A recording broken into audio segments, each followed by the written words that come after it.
하나님의 말씀은 누가복음 17장 5절 6절입니다. 누가복음 17장 5절 6절 신약성경 124페이지. 자, 우리 두 절밖에 안 되니까요, 우리 같이 한번 합독하도록 하겠습니다. 자, 시작. 사도들이 주께 여짜오되 우리에게 믿음을 더하소서 하니 주께서 이르시되 너희에게 겨자씨 안 할 만한 믿음이 있었더라면 이 뽕나무더러 뿌리가 뽑혀 바다에 심기어라 하였을 것이요 그것이 너희에게 순종하였으리라. 아멘. 할렐루야. 할렐루야. 네, 요즘은 뭐든지 좀 크고 대형화가 돼야 사람들이 좋아하고 사람들에게 인기가 있고 그리고 잘 되는 것 같습니다. 여러분 동네에서 가장 잘 되는 마트가 어디예요? 예? 예. 무슨 팜스마트도 아니고 GS 프레시도 아니고 이마트가 제일 잘 돼요. 이마트. 지역마다 그냥 하나씩 다 들어가 있잖아요. 이마트 트레이더스를 가보니까 얼마나 큰지 그 안에 없는 게 없어요. 야, 보니까 뭐 식당, 뷔페, 서점, 약국, 병원도요 뭐 다 들어가 있어요. 이비인후과, 내과, 뭐 정형외과 다 있고요. 그리고 보니까 무슨 제가 깜짝 놀란 게 자동차 판매점도 있더라고요. 자동차가 그 안에 들어가 있어요. 그래서 사람들이 자동차를 막 보기도 하고 구경도 하고 뭐 그러는 거예요. 얼마나 큰지 뭐 그 안에 들어가면 모든 걸 다 그냥 해결할 수 있습니다. 그래서 그런지 사람들이 아주 뭐 바글바글하죠. 날씨가 요즘 더 더워서 그런지 모르겠지만 야, 들어가 보니까요 사람들이 진짜 여기다 모여 있나 그럴 싶을 정도로 사람이 많았어요. 지난주에 우리 선교회에서 함께 동역하고 있는 중국의 사역자와 성도들이 한국을 방문했습니다. 그래서 우리 선교회 목사님들이 그분들에게 이제 서울 구경도 시켜주고 점심 대접도 하고 뭐 그랬거든요. 근데 이제 점심에 한 뷔페를 갔어요. 서울에 있는. 근데 그 뷔페가 얼마나 큰지요. 와, 진짜 크더라고요. 뭐 R6번 방으로 가래요. 우리 보고. 근데 그걸 찾지를 못하겠는 거예요. 어디가 R6번 방이야 이거. 그러면서 한참을 막 다녔다니까요. 여기가 R인가 봐. 여기가. 목사님 이리 오세요. 그래가지고요 R6번 방에 들어갔는데 야, 거기 뭐 이렇게 들어가 있으니까 무슨 뭐 한참 있어도 누가 있는지도 모르겠더라고. 근데요 놀라운 것은 그 큰 뷔페가 꽉 차 있는 거예요. 사람들이 앉을 자리가 없어요. 불경기라 그러더니 야, 뭐 불경기가 아니구나 그렇게 생각될 정도로 사람이 굉장히 많더라고요. 사람들은 항상 크고 그리고 대형화된 것 그런 것들을 좋아합니다. 그리고 그런 데가 돈을 참 잘 벌어요. 교회라고 뭐 다르겠습니까? 여러분 교회도 안 달라요. 교회도요 사람들은 큰 교회를 좋아합니다. 정말 그렇습니다. 예. 요즘 대형 교회들 몰처럼 짓고 있잖아요. 몰처럼.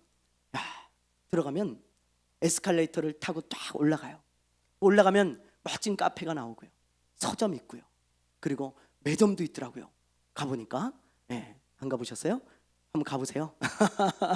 구경 삼아. 스카이 라운지도 있고요. 어떤 데는 극장 시설도 해놓고 또 심지어 수영장까지 있는 교회를 봤어요. 수영장. 야, 무슨 몰이에요, 몰. 들어가면 가보니까 정말 좋더라고요. 한번 구경들 가보세요. 진짜 좋습니다. 그래서 그런지 사람들이 참 많아요. 여러분들이 이렇게 작은 교회를 다니는 거 얼마나 감사한지 몰라요. 제가 그래서 여러분들에게 늘 감사한 마음을 가지고 있습니다. 얼마나 감사한지 몰라. 이 사람들은 큰 교회를 좋아해요. 누구나 그래요. 그게 우리 사람의 본성이에요. 그게 뭔가 뭐 잘못된 마음이 아니고 사람들은 본능적으로 크고 좋은 걸 다 좋아합니다. 항상 그래요. 인간의 본능이죠. 본능. 오늘 말씀에도 보면요 예수님의 제자들이 작은 믿음이 아닌 큰 믿음을 원하는 것을 볼 수 있습니다. 이 제자들이 큰 믿음을 갖고 싶어 하는 거예요. 이게 크리스찬들의 본능이 아니겠어요? 자, 우리 한번 봅시다. 5절 말씀 한번 볼게요. 자, 한번 읽어보겠습니다. 시작.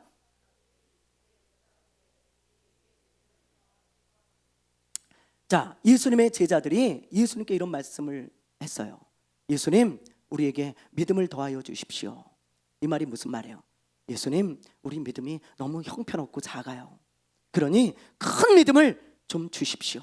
우리는 큰 믿음을 원합니다. 그렇게 지금 말하고 있는 거죠. 사실 모든 크리스찬의 마음이 이런 마음 아닐까요? 자기의 마음을 보면 너무 작아요.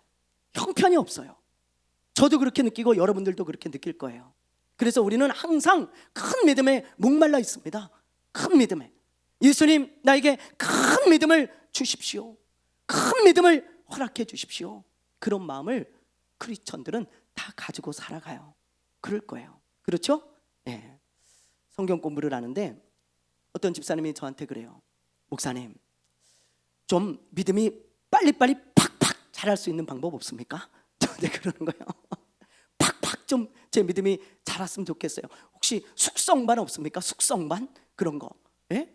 들어갔다 나오면 믿음이 확 자라있는 그런 성경 공부반 그런 거 없습니까? 그렇게 묻더라고요. 그래서 제가 웃으면서 그런 거 없습니다 그랬거든요. 그 마음 가운데는 목사님, 제 믿음이 너무 작아요. 형편이 없어요. 좀 빨리 좀 자랐으면 좋겠어요. 큰 믿음 좀 가졌으면 좋겠어요. 그런 마음이 담겨있는 그런 질문이었어요, 저한테. 우리는 항상 이렇게 큰 믿음에 목말라 있습니다. 그런데 예수님의 마음은 그렇지 않은 것 같아요. 예수님의 마음은 좀 달라요. 자, 우리 6절을 한번 볼게요. 6절 읽어보겠습니다. 시작. 주께서 이르시되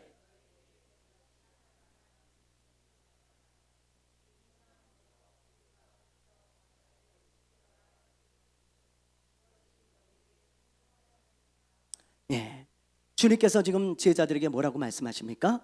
얘네들아, 너희들은 큰 믿음을 원하지?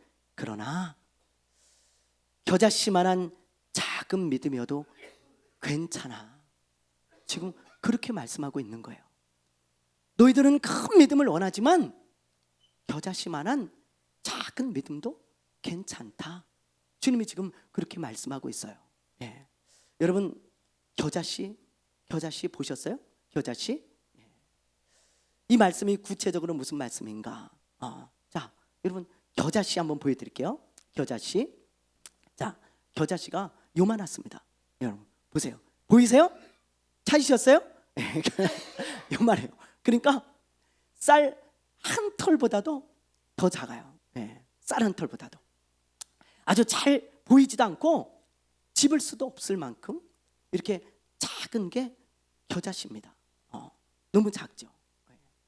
예수님께서 이 겨자씨를 보여주시면서 또 이 겨자씨를 말씀하시면서 이만한 믿음만 있어도 된다는 거예요. 그럼 이게 무슨 뜻일까요? 구체적으로 무슨 말일까요? 자, 지금 요 아주 작은 겨자씨, 요 겨자씨 안에 생명이 들어있어요? 없어요? 생명이 있을까요? 없을까요? 하나님은 너무 신기하시죠? 너무 놀라우세요. 하나님이 요 겨자씨 하나에 생명을 넣어 놓으셨어요. 심어 놓으셨다고요. 그래서 이 겨자씨를 심잖아요. 그러면 어떻게 되는지 아십니까? 자, 한번 보여주세요. 이렇게 됩니다. 이게 이스라엘에 있는 겨자예요. 겨자. 요 정말 작은 이 씨를 하나 딱 심잖아요. 그러면 1.5m에서 2m까지 큰다 그래요. 네. 놀랍죠. 네. 예수님이 겨자씨라고 말씀하신 그 믿음이 무슨 믿음일까요? 여기서 말씀하신 그 믿음이 무슨 믿음일까요? 예. 작지만 살아있는 믿음을 말해요. 작지만 그 안에 생명이 있는 거예요. 그 믿음을 예수님께서 말씀하시면서 얘네들아, 큰 믿음도 좋지만 살아있는 믿음, 겨자씨만 해도 살아있는 그 믿음이 훨씬 더 중요한 것이고 귀한 것이고 가치가 있는 것이란다. 예수님이 지금 그 말씀을 하고 있는 것입니다. 믿음은요, 여러분, 믿음은 큰 믿음이냐 작은 믿음이냐, 그것보다 살아있는 믿음이냐 죽어있느냐, 그게 훨씬 더 중요한 거예요. 훨씬 더. 그래서 전도서에 보면 이런 말씀이 있습니다. 자, 전도서 9장 4절이에요. 읽어보겠습니다. 시작.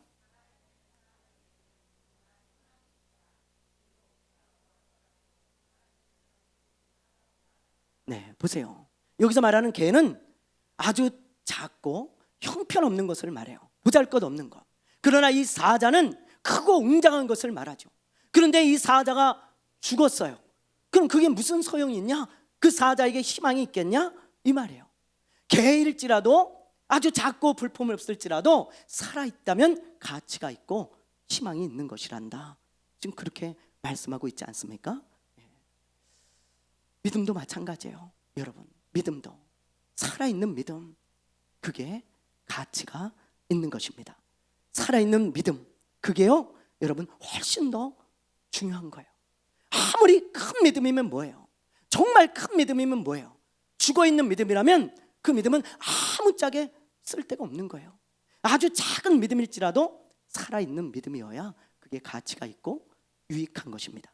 자, 그렇다면 살아있는 믿음은 어떤 믿음일까요? 여러분, 살아있는 믿음, 예수님이 살아있는 믿음을 가지라고 말씀하시는데 그 살아있는 믿음은 어떤 믿음일까요? 야고보서 2장 17절에 잘 나와 있어요. 자, 한번 읽어볼게요. 시작. 네, 하나님이 아주 딱 집어서 말씀하고 계시죠. 죽은 믿음은 어떤 믿음입니까? 어떤 믿음이에요? 행함이 없는 믿음이에요. 행함이 그냥 딱 하나님이 딱 집어주셨어요. 죽은 믿음은 행함과 순종이 없는 믿음이다. 그러면 살아있는 믿음은 어떤 믿음이에요? 행함이 있는 믿음이죠. 하나님의 말씀 앞에 반응이 있는 믿음, 그게 살아있는 거예요. 그게 여러분, 그게 살아있는 거예요. 살아있는 것은요 다 움직입니다. 다 움직여요. 우리 집에 햄스터를 키우고 있어요. 어떤 사람이 이사를 가면서 우리 아파트 경비실에 이 햄스터를 키울 수 있는 사람을 좀 주라고, 그리고 주고 갔대요. 그 누구를 줄까 경비 아저씨가 보다가 우리 지우가 마침 거길 지나가는데 부르는 거예요. 학생 일로 와봐, 일로 와봐. 야, 일로 와봐. 이 햄스터 이쁘지? 예, 이쁘네요. 이거 가질래? 이거 가져가. 이거 누가 이사를 가면서 주고 갔는데, 야, 이거 아저씨가 이거 못 키우겠어 이거. 그러니까 이거 가져가. 이거 가져가서 잘 키워. 학생 잘 키울 거야. 그래가지고 그걸 떨레 받아갖고 왔네요. 또 들고. 그래가지고 본의 아니게 그걸 키우게 됐어요. 근데 어느 날 보니까요, 우리 집사람이요 저를 막 부르는 거예요. 여보 일로 와봐. 왜? 이놈이 안 움직이는 것 같아. 야, 이거 죽었나 봐. 그러니 막 케이스를 막 두드리고 막 문을 두드리고 탁탁탁 때려도 이놈이 벌렁 들어넣어가지고 움직이질 않아요. 그래서 야, 이거 진짜 죽었나 보다. 그리고요 탁 문을 열고 이렇게 살짝 만졌더니 깜짝 놀래가지고요 팍 일어나는 거예요. 그리고 막 움직이고 막 물 먹으러 가더라고. 김청수 집사님도 지금 그런 경험이 있으셔서 저렇게 웃으시는 거예요. 우리 집사님이 재밌는 이야기를 저한테 해주시더라고요. 나이든 개를 키울 때 있었던 이야기인데, 집사님이 어디 나갔다가 돌아오셨는데 이 개가 움직이질 않는 거예요. 원래 개들이 누가 들어오면 막 인기척이 나면 막 와가지고 꼬리 흔들고 막 이러잖아요. 근데 가만히 있는 거예요 이게. 그래가지고 야, 이놈이 죽었나 살았나. 그리고요 발로 툭 쳤더니 이놈이 깜짝 놀래가지고 놀래가지고 집사님 보고 너무 놀래가지고 오히려 지가 더 놀래더래. 와, 그래가지고 집사님도 막 놀래고 말이죠. 둘이 같이 놀래가지고 이놈이 살아있구나. 걔가 얼마나 놀랬겠어요. 귀가 먹어가지고 이게 소리가 잘 안 들린대요. 귀가 먹어가지고. 그래가지고 누가 들어오는 것도 모르는데 와가지고 쳤으니 얼마나 놀랬겠어요. 그래가지고 너무 놀래가지고 자기도 놀래고 우리 집사님도 놀래고 그랬던 것 같아요. 살아있는 거는 다 움직여요 여러분. 그죠? 살아있는데 안 움직이는 건 하나도 없습니다. 우리 교회 로비에 큰 나무가 있잖아요. 근데 그 나무는 전부 죽은 나무예요. 그래서 하나도 자라나거나 꽃이 피거나 열매를 맺지 않습니다. 그런데 저 화분에 있는 나무들은 자라요. 꽃도 펴요. 변화가 있고 움직임이 있는 거예요. 이게 살아있는 거잖아요. 믿음도 마찬가지입니다. 하나님의 말씀 앞에서 아무런 반응이 없는 그런 믿음, 죽은 믿음이에요. 죽은 믿음. 살아있는 것은요, 움직인다니까요. 하나님의 말씀 앞에 움직이는 거예요. 그래서 작은 믿음일지라도 살아있는 믿음이 훨씬 더 중요하다고 주님께서 지금 말씀하고 있는 거예요. 너희들은 큰 믿음을 원하지만 나는 살아있는 믿음을 원해. 살아있는 믿음. 너희 안에 믿음이 작을지라도 살아있는 게 중요하다. 살아있는 게 하나님의 말씀 앞에 반응이 있고, 하나님의 말씀 앞에 순종이 있고, 하나님의 말씀을 들었을 때, 말씀을 읽고 묵상했을 때 정말 행동할 수 있는 그런 믿음, 그런 믿음이 되었으면 좋겠다. 예수님이 지금 그걸 말씀하고 있는 것입니다. 여러분, 살아있는 믿음을 가진 사람은 어떤 일이 일어나는 줄 아세요? 이게 너무너무 중요한 거예요. 나에게 살아있는 믿음이 있잖아요. 그럼 무슨 일이 일어나는 줄 아세요? 자, 6절 말씀 한번 볼게요. 다시 한번 읽어보겠습니다. 6절 시작.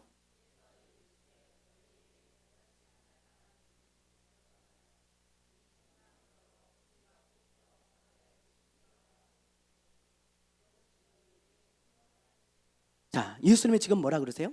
너희들이 겨자씨만한 믿음이 있더라도 살아있다면 이 뽕나무더러 저 바다에 던져져라. 그래도 그대로 된다는 거예요. 이건 무슨 말일까요? 예?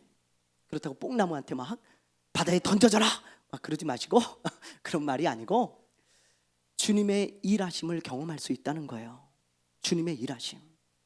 너희 안에 살아있는 믿음이 있다면, 하나님의 말씀을 듣고 반응하는 믿음이 있다면 내가 너를 통해 놀라운 일을 이뤄낼 거야. 놀라운 일을 행할 거야. 그게 예수님의 약속의 말씀이에요. 약속의 말씀. 예를 들면 여호수아를 보세요. 여호수아가 여리고성을 점령하려고 할 때 하나님이 정말 엉뚱한 말씀을 하시잖아요. 진짜 엉뚱한 말씀을 하세요. 뭐라고 그러시냐면, 얘야, 내가 저 여리고성에 승리를 줄 거야. 근데 내 말대로 해라. 예, 하나님 어떻게 하면 될까요? 저 여리고성을 하루에 한 바퀴씩 6일 동안 돌고 7일째 되는 날은 7바퀴를 돌아라. 그리고 이스라엘 백성들과 함께 와 하고 함성을 외쳐. 그러면 저 여리고성이 무너져 내릴 거야.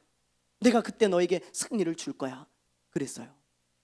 여러분, 이게 얼마나 엉뚱한 이야기인지 여러분 아시겠죠? 우리는 성경을 읽고 그 결과를 아니까 안 엉뚱하지만 여호수아는 너무 황당했을 거예요. 아니 어떻게 그 견고한 성을 그냥 돌기만 하면 그게 무너집니까? 그게 말이 됩니까 여러분? 인간적으로 볼 때 말도 안 되는 이야기예요. 만약에 여러분 이 건물을 700번을 돌아보세요. 이 건물이 무너지나 7,000번을 돌아보세요. 꿈쩍도 안 합니다. 꿈쩍도. 근데 어떻게 6바퀴 돌고 마지막 날 7바퀴 돌면 그 견고한 성이 다 무너진대요. 말도 안 되는 이야기예요. 말도 안 되는. 근데 여호수아의 믿음은 살아있는 믿음이었어요. 하나님의 말씀을 들었을 때 그는 반응했어요. 하나님, 알겠습니다. 이해가 되지 않지만 제가 순종하겠습니다. 그리고요, 이스라엘 백성들하고 하루에 한 바퀴씩 도는 거예요.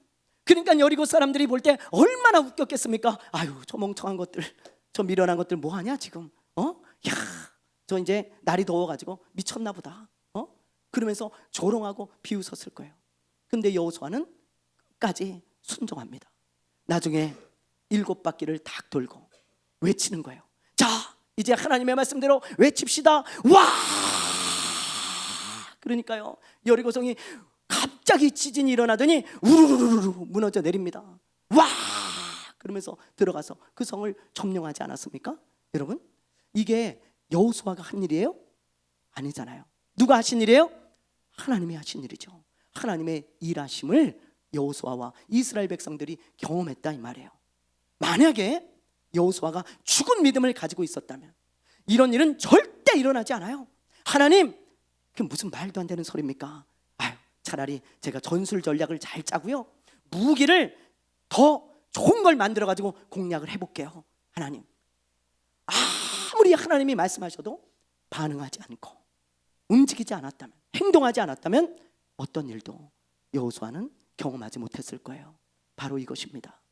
이게 바로 살아있는 믿음을 가진 사람들, 그 사람들에게 일어나는 일이에요. 여호수아는 살아있는 믿음이 있었기 때문에 그걸 경험한 거예요. 여러분 삶에 여리고성이 무너져 내리길 원하십니까? 무너져 내리길 원하십니까? 그러면 여러분 살아있는 믿음을 가지세요. 살아있는 믿음. 큰 믿음이 아니어도 돼요. 여러분의 믿음이 살아만 있다면 놀라운 일을 하나님이 행하실 것입니다. 어떤 책에서 읽은 이야기입니다. 어떤 동네에 아주 극심한 가뭄이 왔어요. 그래서 막 농사가 안 되고요, 먹을 물도 없고 씻을 물도 없고 막 그러는 거예요. 요즘 저 강원도 강릉에 아주 극심한 가뭄이 와가지고 무슨 공공 수영장 같은데 전부 폐쇄시키고, 그리고 주민들한테 문자를 보내가지고 물 좀 아껴 쓰라고, 그리고 뭐 공무원들 물 아껴 쓰기 운동하고 뭐 그러더라고요. 뉴스를 보니까. 이 가뭄이 오면 너무 힘들잖아요. 이 동네에 가뭄이 왔어요. 그래가지고 야, 이걸 어떻게 하나, 너무 힘들다 그러고 있는데 어떤 사람이 이런 제안을 했습니다. 우리 예수 믿는 사람들이 모여서 기도합시다. 우리 예수 믿는 사람들이 모여가지고 하나님 비를 달라고 기도합시다. 그래서 그거 좋은 생각입니다. 좋은 생각입니다. 그래가지고 예수 믿는 사람들이 어떤 교회에 모여가지고 같이 합심하여 기도를 했다는 거예요. 하나님, 우리에게 비를 주십시오. 하나님, 우리가 합심하여 기도하오니 정말 비를 주십시오. 정말 하나님 원합니다. 들어주십시오. 그러면서 간절히 기도했어요. 다음 날 아침이 되었습니다. 해가 쨍하고 떴어요. 비가 올 기미가 전혀 보이질 않습니다. 근데 어떤 집에 초등학생 아이가요, 학교를 가는데 우산을 가져가는 거예요. 우산을. 그러니까 엄마가요, 그 아이를 불러요. 야야야야, 우산을 왜 가져가? 쨍하고 해가 떴는데 비가 어디 온다고 우산을 가져가냐? 놓고 가. 그랬더니 이 아이가 하는 말이 기가 막혀요. 엄마, 어제 엄마랑 같이 가서 기도했잖아. 하나님께 비가 오게 해달라고 엄마 내 손 붙잡고 가가지고 너도 기도하라고. 기도하지 않았어? 그러니 언제 비가 올 줄 알아? 하나님이 언제 비를 주실 줄 알아? 나 비 맞고 오란 말이야? 쫄딱 맞고? 나 우산 가져갈 거야. 그리고 가져가더래요. 거기서 이 엄마가 충격을 받은 거예요. 내 믿음은 어떤 믿음인가? 난 죽은 믿음이었구나. 죽은 믿음. 실컷 기도해놓고 비가 온다고 생각하고 있지를 않구나. 충격을 받았다는 거예요. 여러분, 우리의 믿음이 이런 죽은 믿음이라면 어떤 역사도 일어나지 않아요. 이 이야기의 끝을 저는 모릅니다. 끝까지 나오질 않았어요. 그러나 저는 분명히 확신해요. 하나님이 그 아이의 살아있는 믿음을 보고 비를 주셨을 거예요. 다른 사람은 쫄딱 비 맞고 이 아이는 우산 쓰고 왔을 겁니다. 사랑하는 여러분, 우리의 믿음이 어떤지 한번 점검해 보세요. 우리 주님은 큰 믿음보다 살아있는 믿음을 여러분에게 요구하십니다. 살아있는 믿음. 그리고 그런 믿음을 더 귀하게 보세요. 여러분, 우리의 믿음이 살아있는 믿음인지 죽은 믿음인지 잘 체크해 보세요. 여러분이 하나님의 말씀에 반응하고 있는가, 순종함이 있는가 잘 생각해 보시길 바라요. 그리고 여러분의 믿음이 살아있다면 하나님이 여러분을 통하여 놀라운 일을 행하여 주실 것입니다. 하나님의 말씀에 언제나 반응하여 놀라운 일을 경험하는 간증의 주인공이 되는 하나님의 사람들이 되시기를 주님의 이름으로 축원합니다. 축원합니다. 축원합니다. 찬양합시다. 주가 일하시네.